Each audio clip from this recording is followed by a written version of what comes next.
ಗುರುಮಠಕಲ್ನಲ್ಲಿ ಸಿಡಿದ ಮಾದಿಗ ಸಮಾಜದ ಆಕ್ರೋಶ. ಒಳ ಮೀಸಲಾತಿ ಜಾರಿಗೆ ಸರ್ಕಾರಕ್ಕೆ ನೀಡಿದ ಗಡುವು ಎಷ್ಟು? 12ನೇ ತಾರೀಖಿನೊಳಗೆ ನಿರ್ಧಾರ ಹೊರ ಬರದಿದ್ದರೆ ಕರ್ನಾಟಕ ಸ್ತಬ್ಧವಾಗುತ್ತಾ? ಇಲ್ಲಿದೆ ಸಂಪೂರ್ಣ ವರದಿ. ಘಟನೆಯ ವಿವರ.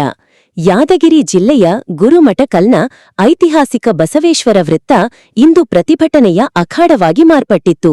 ದಶಕಗಳ ಕಾಲದ ಬೇಡಿಕೆಯಾದ ಒಳ ಮೀಸಲಾತಿ ಜಾರಿಗೆ ರಾಜ್ಯ ಸರ್ಕಾರ ವಿಳಂಬ ಧೋರಣೆ ಅನುಸರಿಸುತ್ತಿದೆ ಎಂದು ಆಕ್ರೋಶ ವ್ಯಕ್ತಪಡಿಸಿದ ಮಾದಿಗ ಸಮಾಜದ ಮುಖಂಡರು ರಸ್ತೆ ತಡೆದು ಬೃಹತ್ ಪ್ರತಿಭಟನೆ ನಡೆಸಿದರು.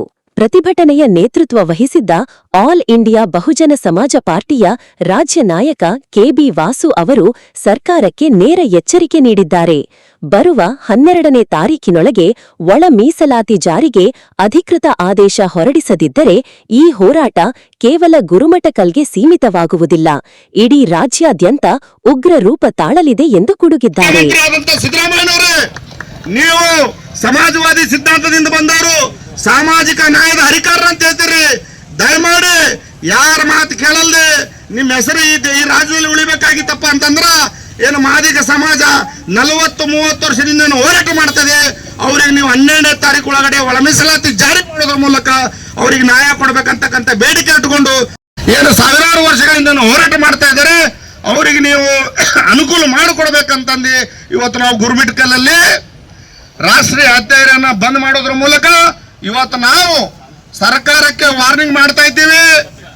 ನೀವೇನಾದ್ರೂ 12ನೇ ತಾರೀಕು ಒಳಗಡೆ ಒಳ ಮೀಸಲಾತಿ ಜಾರಿ ಆಗ್ಲಿಲ್ಲಪ್ಪ ಅಂದ್ರ ಇಡೀ ಕರ್ನಾಟಕದಲ್ಲಿ ರಕ್ತ ಕ್ರಾಂತಿ ಆಗ್ತದೆ ಅಂತಕ್ಕಂಥ ಸಂದೇಶ ಇವತ್ತಿನ ದಿವಸ ನಾವು ರಾಜ್ಯ ಸರ್ಕಾರಗಳು ನಿರಂತರವಾಗಿ ಅನ್ಯಾಯ ಮಾಡ್ತಾ ಬರ್ತಕ್ಕಂಥದ್ದು.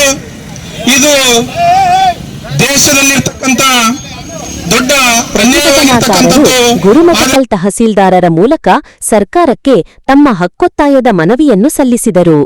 ಈ ಸಂದರ್ಭದಲ್ಲಿ ರಾಜ್ಯ ಬಿಜೆಪಿ ಕಾರ್ಯಕಾರಿಣಿ ಸದಸ್ಯ ಕೆ ದೇವದಾಸ್, ಮುಖಂಡರಾದ ಭೀಮಶಪ್ಪ ಗೂಡ್ಸೆ, ಹನುಮಂತ ಶನಿವಾರಂ, ಆಶನ್ನ ಬುದ್ಧ, ಮಾಣಿಕ್ ಮುಕಡಿ, ಕೃಷ್ಣ, ಅಶೋಕ ಶನಿವಾರಂ, ಭೀಮಶಪ್ಪ ಹಾಗೂ ಕಿಷ್ಟಪ್ಪ ಸೇರಿದಂತೆ ನೂರಾರು ಕಾರ್ಯಕರ್ತರು ಪಾಲ್ಗೊಂಡು ಹೋರಾಟಕ್ಕೆ ಸಾಥ್ ನೀಡಿದರು. ಒಟ್ಟಿನಲ್ಲಿ ಮಾದಿಗ ಸಮುದಾಯದ ತಾಳ್ಮೆ ಈಗ ಕಟ್ಟೆಯೊಡೆದಿದೆ. ಸರ್ಕಾರ ಈ 12ನೇ ತಾರೀಕಿನ ಗಡುವನ್ನು ಗಂಭೀರವಾಗಿ ಪರಿಗಣಿಸುತ್ತಾ ಅಥವಾ ಮತ್ತಷ್ಟು ಹೋರಾಟಕ್ಕೆ ನಾಂದಿ ಹಾಡುತ್ತಾ ಕಾದು ನೋಡಬೇಕಿದೆ.